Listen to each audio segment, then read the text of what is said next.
ஒரு புத்தகத்தை சித்தர்களுடைய பாடல்களை வந்து படிக்க போகிறோம், திருமந்திரம் படிக்க போகிறோம், சிவவாக்கியருடைய பாடல்கள் படிக்க போகிறோம், போகருடைய பாடல் படிக்க போகிறோம், காகபசுண்டருடைய பாடல்கள் படிக்க போகிறோம் அப்படின்னு சொன்னால் எந்த சித்தரை நாம் படிக்க போகிறோமோ அந்த சித்தரை உண்மையிலேயே மனதால் நினைக்கணும். உண்மையிலேயே முழுமையான எண்ணத்தோட அந்த சித்தரை வந்து வணங்கி வழிபட்டு நாம் சித்தர்களை எப்பொழுது வேண்டுமானாலும் வணங்கலாம். இது இந்த நாளில் தான் வணங்கணும், இந்த நேரத்தில் தான் வணங்கணும் அப்படின்ற எந்த விதமான கட்டுப்பாடும் கிடையாது. சிறப்பாக ஏதாவது ஒன்று சொல்லுங்களேன் அப்படின்னு சொன்னீங்கன்னா ஒரு விஷயம் சொல்லலாம். சிறப்பாக சொல்றதுன்னா என்னன்னு கேட்டால், எந்த சித்தர்களை எடுத்து படித்தாலும் சரி அந்த சித்தரை வணங்கி விட்டு படிங்க. இப்படி வணங்கி விட்டு படிக்கிறதுனால, அவர்களை வணங்குவதனால என்னென்ன பலன் கிடைக்கும் அப்படின்னு கேட்டீங்கன்னா, நீங்க என்னெல்லாம் நினைக்க வரணும்னு ஆசைப்படுறீங்களோ, உங்களுக்கு வாழ்க்கையில் எதெல்லாம் தேவையோ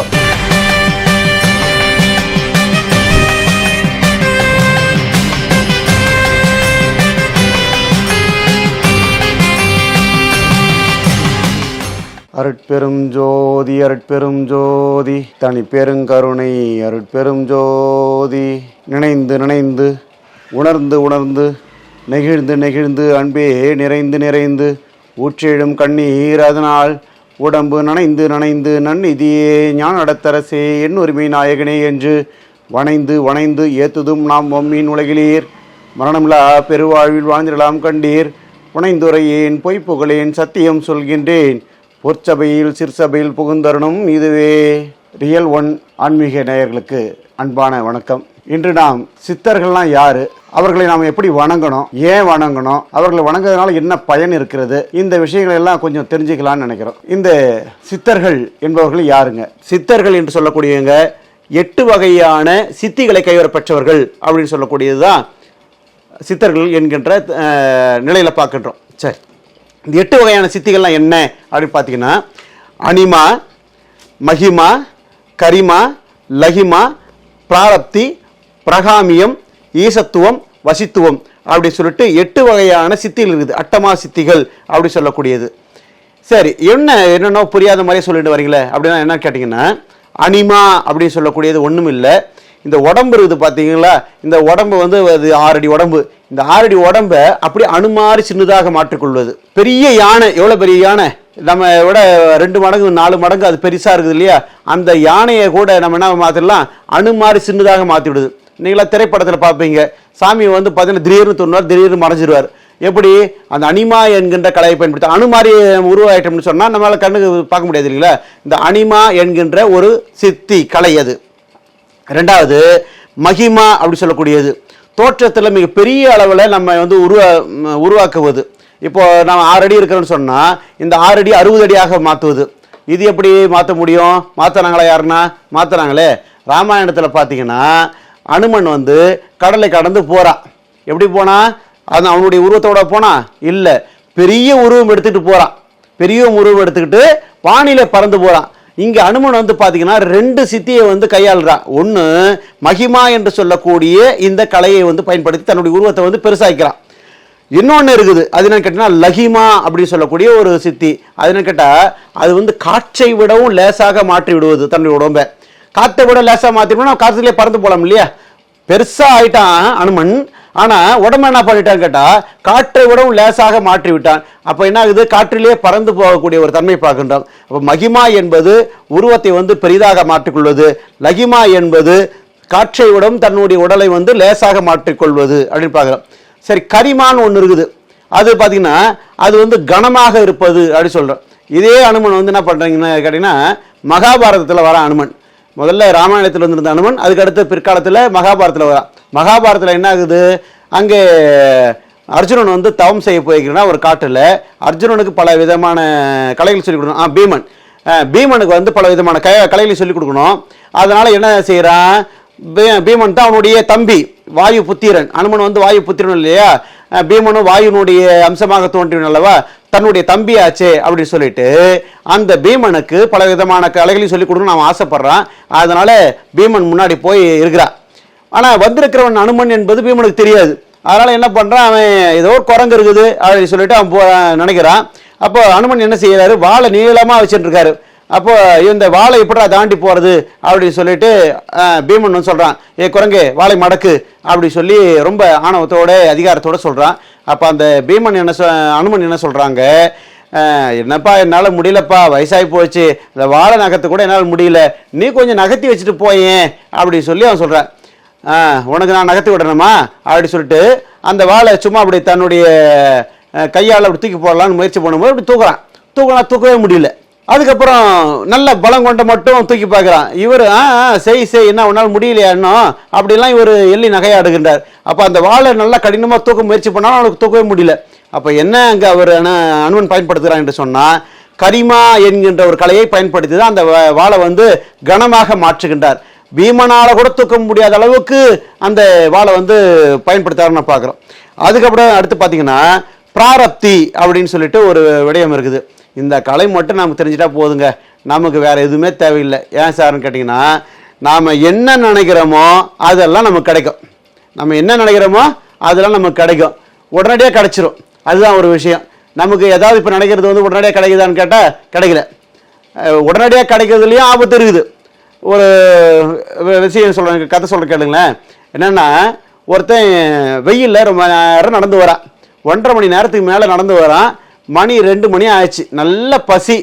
12 மணிக்கு நடக்க ஆரம்பிச்சா 2 மணி நேரம் நடந்து வர நல்ல பசி நேரத்தில் எங்கேயாவது ஒரு நிழல் இருக்குமா, மரம் இருக்குமா, நம்ம அப்படியே அங்கே உட்காந்து இளப்பாரி விட்டு அதுக்கப்புறமா நான் போகலாம், இன்னும் 2 மணி நேரம் போகணுமே அப்படின்னு அவன் நினைக்கிறான். அப்போ பார்த்தா திடீர்னு அங்கே ஒரு மரம் இருக்கிறது. அங்கே அந்த மரத்தில் வந்து சரி நிழல் இருக்குது, அந்த நிழலில் வந்து நம்ம உட்காந்துட்டு போவோம் அப்படின்னு சொல்லி அவன் என்ன பண்ணுறான், அங்கே உட்காடுறான். உட்காந்து ஒரு பாடம் அந்த அப்படியே சில்லுன்னு காற்று வீசுது. அங்கே சரி காற்று வீசுது, நல்லா இருக்குது, சௌகரியமாக இருக்குது அப்படின்னு உட்காந்துருக்குறான். அப்போ உட்காந்துருவனுக்கு நிழல் வந்த உடனே கொஞ்சம் தண்ணி குடித்தா நல்லா இருக்குமே அப்படின்னு நான் நினைக்கிறான். தண்ணி வேணும்னு ஆசைப்பட்டா தண்ணி கிடச்சிருச்சு. ரொம்ப சந்தோஷமாக அந்த தண்ணி எடுத்து குடிச்சிட்டான். தண்ணி குடித்த பிற்பாடு தண்ணி குடிச்சிட்டோம். இப்போ நல்லா காற்று வீசுது, பசிக்குதே, கொஞ்சம் சாப்பாடு இருந்தால் நல்லா இருக்கும்னு நினச்ச உடனே அறுவகையான சுவை உடைய உணவு வந்துருச்சாங்க.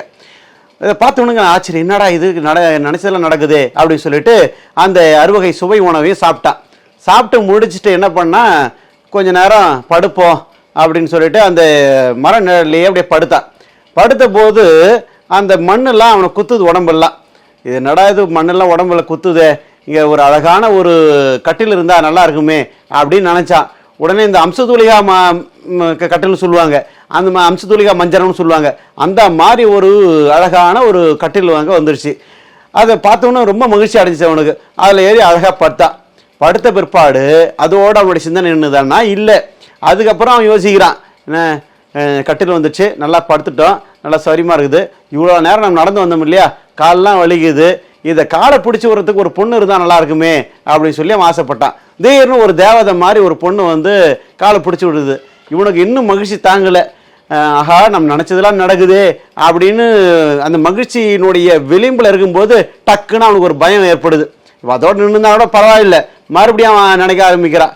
டக்குன்னு ஒரு பயம் ஏற்படுது. என்ன பயம் ஏற்படுதுன்னா, நம்ம நினச்சதெல்லாம் இவ்வளோ தடவை நடந்துருச்சு, ஒருவேளை இந்த பொண்ணு வந்து ஒரு கொல்லிவாய் பிசாசாக இருந்து அதை நம்ம கடிச்சு தின்னுடுச்சுன்னா என்ன ஆகுமோ அப்படின்னு நினச்சா பாருங்க. உடனே அதை நினச்ச மாதிரி அந்த பெண்ணு வந்து கொல்லிவாய் பிசாசா மாதிரி அவனை கடிச்சு தின்னுது அப்படின்னு பார்க்குறோம். ஆக நம்ம இந்த நினச்சதெல்லாம் நடக்கணும், நினச்சதெல்லாம் அடையணும் அப்படின்னு சொல்லக்கூடிய ஒரு கலை இருக்குது பார்த்தீங்களா, அந்த கலை தான் பிராரப்தி அப்படின்னு சொல்லக்கூடிய அந்த கலை. எண்ணிய பொருளை எண்ணியவாறு எண்ணியவுடன் பெறுதல் அப்படின்னு அதுக்கு விளக்கம் எழுதுறாங்க. சரி, அதுக்கு அடுத்து பிரகாமியம் அப்படின்னு சொல்லிட்டு ஒரு விடயம் இருக்குது. இது எல்லாருக்குமே தெரிஞ்ச விஷயம் தான். பிரகாமியம் அப்படின்னு சொல்லக்கூடியது கூடு விட்டு கூடு பாயிற கலை. இந்த கூடு விட்டு கூடு பாய்வது சித்தர்கள் அப்படின்னு சொன்னாலுமே எல்லாருக்கும் தோன்றக்கூடிய ஒரு விஷயம்னா கூடு விட்டு கூடு பாயிருதுங்க. திருமூலர் கூட கூடு விட்டு கூடு பாய்ஞ்சார் இல்லையா அப்படின்னு எல்லாருமே சொல்லுவோம் நாம. அப்படி கூடு விட்டு கூடு பாய்வது அப்படின்னு சொல்லக்கூடிய ஒரு விடயம் தான் இந்த பிரகாமியம் அப்படின்னு சொல்லக்கூடியது.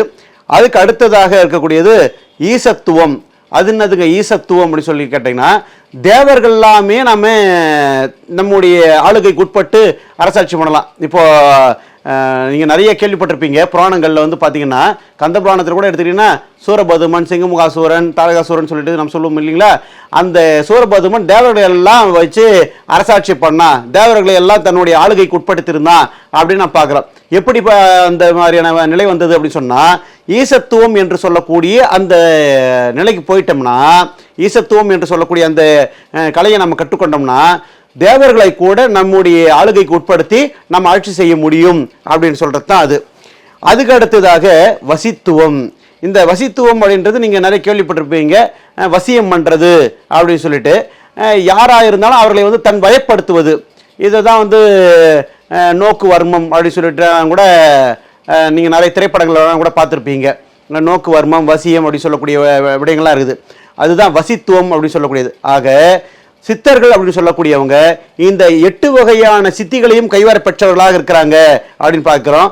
அனிமா, மகிமா, கரிமா, லகிமா, பிராரப்தி, பிரகாமியம், ஈசத்துவம், வசித்துவம் என்று சொல்லக்கூடிய 8 வகையான சித்திகளையும் கைவர பெற்றவர்கள் தான் இந்த சித்தர்கள்.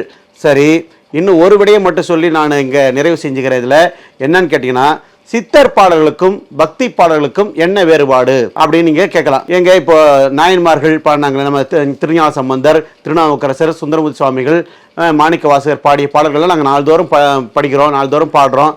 ஆனால் அது எளிமையாக புரிகிற அளவுக்கு சித்தர்களுடைய பாடல்கள் வந்து ஒன்றுமே புரிய மாட்டேங்குதே, என்ன காரணம் அப்படி சொல்லி நீங்கள் வந்து கேட்கலாம். என்ன காரணம்? சித்தர் பாடல்கள் வந்து ஒன்றும் புரிய மாட்டேங்குது, எல்லாம் பரிபாஷைன்னு சொல்கிறாங்க, அதில் வந்து நிறைய மறைப்பொருளில் வச்சு எழுதியிருக்கிறாங்க. தேவாரம் நல்லா புரியுது நமக்கு மாணிக்கவாசகருடைய திருவாசக பாடல்கள் நல்லா புரியுது, ஆனால் சித்தர் பாடல்கள் வந்து புரிய மாட்டேங்குது, என்ன காரணம் அப்படி சொல்லி கேட்டிங்கன்னா 2 அடிப்படையான விடயங்கள் அதில் இருக்குது. எங்கள் ஐயா பேராசிரியர் அரங்கராமலிங்க ஐயா ஒரு விடயத்தை சொல்லுவார். என்னென்னா, பக்தி பாட்டுக்கும் சித்தர் பாட்டுக்கும் ஒரு வேறுபாடு. பக்தி பாட்டு ஆனால் எப்படின்னு கேட்டால், அது வந்து ஒரு சூப்பர் மார்க்கெட் மாதிரி. நீங்கள் மால்லாம் போகிறீங்க இல்லையா, மால் சூப்பர் மார்க்கெட்லாம், அது மாதிரி பக்தி பாட்டு என்பது சூப்பர் மார்க்கெட் மாதிரி.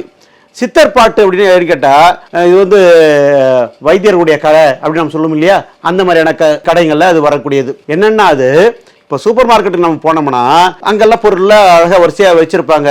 பிஸ்கட் வேணுமா, நமக்கு சோப்பு வேணுமா, நமக்கு அது வேணுமா, இது வேணுமா, எது வேணாலும் அங்கே வந்து வரிசையாக வச்சுருப்பாங்க. அதில் எடுத்து பார்த்தீங்கன்னா அதில் ஒரு பிராண்டு போட்டிருப்பாங்க, இது இந்த பிராண்டு, இதெல்லாம் வந்து செஞ்சு வச்சுருப்பாங்க அப்படின்னு சொல்லி அதில் எல்லாம் தெளிவாக போட்டிருப்பாங்க. நம்ம அதை வந்து போய் வாங்கின்னு வரலாம். குழந்தை வேணான்னா கூட குழந்தை போயிட்டு அங்கே என்ன பண்ணும், நேராக போயிட்டு அதுக்கு தேவையான சாக்லேட்டோ பிஸ்கட்டோ என்ன வேணுமோ அது வந்து டக்குன்னு எடுத்துகிட்டு வந்துடும்.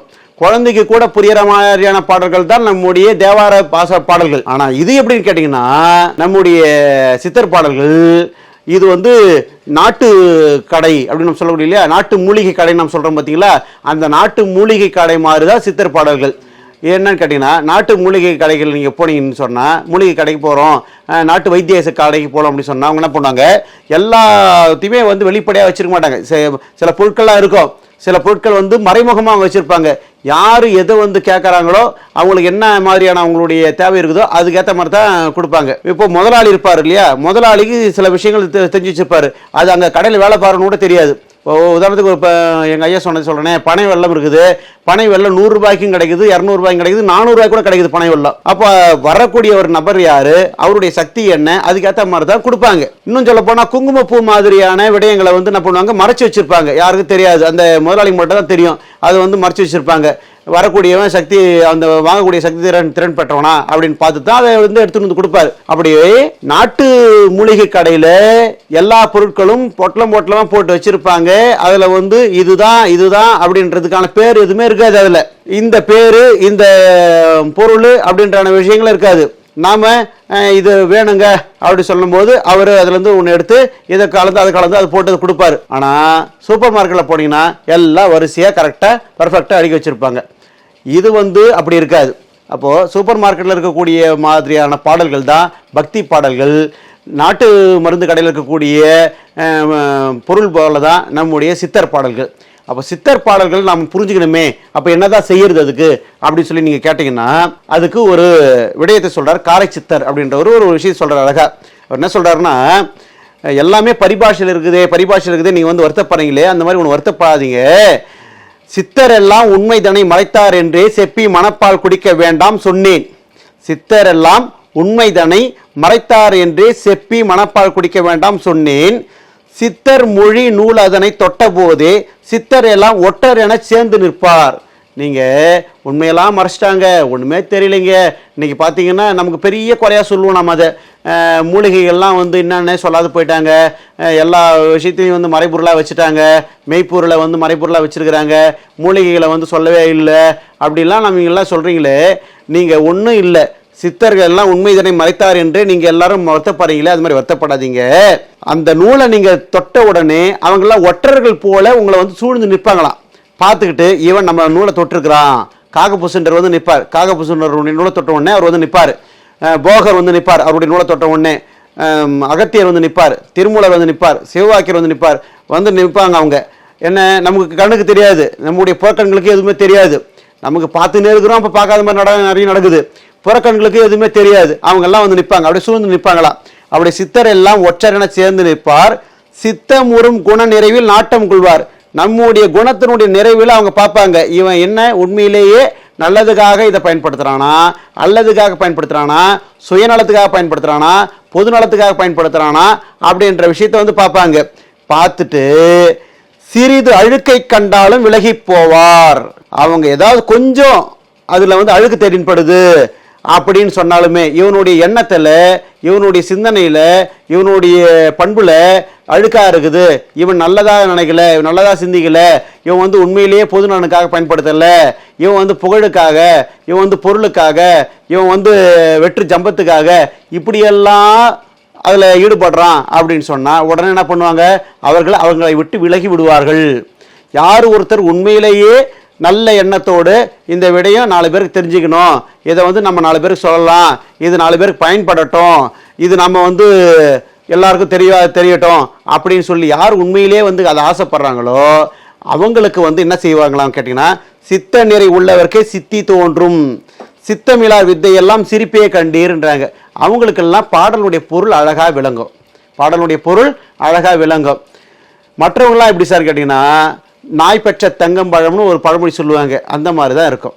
அப்போது நாம் ஒரு புத்தகத்தை, சித்தர்களுடைய பாடல்களை வந்து படிக்க போகிறோம், திருமந்திரம் படிக்க போகிறோம், சிவவாக்கியருடைய பாடல்கள் படிக்க போகிறோம், போகருடைய பாடல்கள் படிக்க போகிறோம், காகபூசண்டருடைய பாடல்கள் படிக்க போகிறோம் அப்படின்னு சொன்னால் எந்த சித்தரை நாம் படிக்க போகிறோமோ அந்த சித்தரை உண்மையிலேயே மனதால் நினைக்கணும். உண்மையிலேயே முழுமையான எண்ணத்தோட அந்த சித்தரை வந்து வணங்கி வழிபட்டு நான் இந்த உங்கள் நூலை படிக்க போகிறேங்க, அதுக்கு நீங்கள் எனக்கு அனுமதி கொடுங்க, இதில் இருக்கக்கூடிய மறைப்பொருள்லாம் எனக்கு வந்து தெளிவாக விளங்கும்படியாக செய்யுங்க அப்படின்னு அவங்கக்கிட்ட நாம் மனதார வேண்டிக் கொள்ள வேண்டும். அப்படி வேண்டிக் கொண்டு நீங்கள் படிச்சிங்கன்னா உங்களுக்கு விளக்கம் பெறும். சரி, இப்படியெல்லாம் சொல்கிறீங்களே, அந்த சித்தர்களை நம்ம எப்படிங்க வணங்குவது அப்படின்னு சொல்லி நம்ம கேட்கலாம். சித்தர்களை நம்ம வணங்குவதற்கான நாள், காலம், நேரம் இந்த மாதிரியான விஷயங்கள்லாம் இருக்குதா அப்படி சொல்லி நீங்கள் வந்து கேட்கலாம். சித்தர்களை எப்பொழுது வேண்டுமானாலும் வணங்கலாம். இது இந்த நாளில் தான் வணங்கணும், இந்த நேரத்தில் தான் வணங்கணும் அப்படின்ற எந்த விதமான கட்டுப்பாடும் கிடையாது. சிறப்பாக ஏதாவது ஒன்று சொல்லுங்களேன் அப்படின்னு சொன்னீங்கன்னா ஒரு விஷயம் சொல்லலாம். சிறப்பாக சொல்கிறதுனா என்னன்னு கேட்டால், பௌர்ணமி நாட்களில் வணங்கலாம். பௌர்ணமி நாட்களில் வணங்குகின்ற பொழுது என்ன ஆகும் நமக்கு அப்படி சொன்னால், முழு பூரண சந்திரன் நமக்கு தோன்றுவான். இப்போலாம் பார்த்தீங்கன்னா திருவண்ணாமலையில் எல்லாரும் கிரிவலம் வராங்க. என்னைக்கு வராங்க? பௌர்ணமி நாள் அன்னைக்கு தான் வராங்க. மற்ற நாட்கள்லாம் கூட பார்த்தீங்கன்னா பல இடங்களை சுற்றுவாங்க, மற்ற நாட்கள்லாம் போவாங்க. ஆனால் பௌர்ணமி நாட்களில் பார்த்தீங்கன்னா லட்சக்கணக்கான மக்கள் வந்து ஒன்றாக சேர்ந்து அங்கே குழுமி இருப்பாங்க. ஏன் அங்கே அவ்வளோ பேர் வந்து சுற்றுறாங்க திருவண்ணாமலையில்? திருவண்ணாமலை முழுமையும், ஏன்னா மலையே சிவபெருமானாக தான் நம்ம பார்க்குறோம். அந்த திருவண்ணாமலை முழுமையும் நிறைய சித்தர்கள் வாழ்ந்து கொண்டிருக்காங்க, இப்பவும் வாழ்ந்து கொண்டிருக்காங்க, முன்னையும் வாழ்ந்தாங்க. அவங்க எல்லாம் என்ன செய்வாங்க அப்படின்னு பார்த்தா, எல்லாரும் அங்கங்கே அருவமாக இருப்பார்கள். அவர்கள் வந்து நம்முடைய எண்ணத்தை, நம்முடைய நோக்கத்தை, நம்முடைய சிந்தனையை அவர்கள் வந்து பார்த்துட்டு நமக்கு அருள் பண்ணுவார்கள் என்கின்ற ஒரு நோக்கத்தோடு தான் எல்லாரும் போய் சுற்றுறாங்க அப்படின்னு பார்க்குறோம்.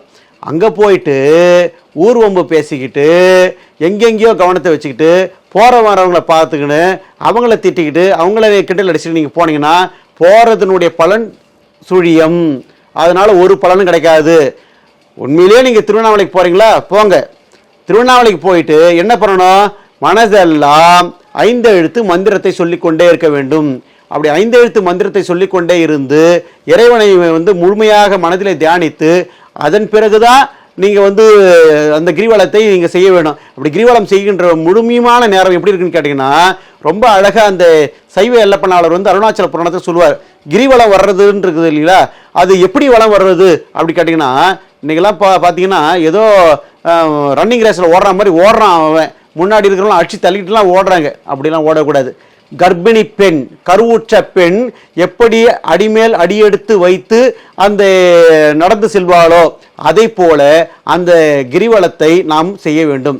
கருவுற்ற பெண் எப்படி அந்த குழந்தைக்கு என்ன ஆகிவிடுமோ அப்படின்ற ஒரு உள்ளத்தில் அவருடைய கவனமெல்லாம் எங்கே இருக்கு கேட்டிங்கன்னா, தன்னுடைய குழந்தை மேலே தான் இருக்கும். வயிற்றில் இருக்கக்கூடிய தன்னுடைய குழந்தை மேலே தான் இருக்கும். அப்படியே மெதுவாக நடந்து போவாள். நிறைமாத கர்ப்பிணி பெண் எப்படி மெதுவாக நடந்து செல்வாளோ அப்படி மெதுவாக நடந்து செல்ல வேண்டும். ஒன்று. ரெண்டாவது, முழுக்க முழுக்க 5 எழுத்து மந்திரத்தை சொல்லிக்கொண்டே செல்ல வேண்டும். அப்படி சொல்லிக்கொண்டே சென்றால் மட்டும்தான் சித்தர்கள் அங்கே வந்து அருளாசி செய்வார்கள். பெருமானுடைய அருளாசி அங்கே கிடைக்கும். நம்ம அதனால தான் நம்ம வந்து திருவண்ணாமலை வந்து கிரிவலம் செய்கின்ற பொழுது இது போன்ற விடயங்கள் எல்லாம் நம்ம மனசில் வச்சுக்கணும்னு சொல்கிறது.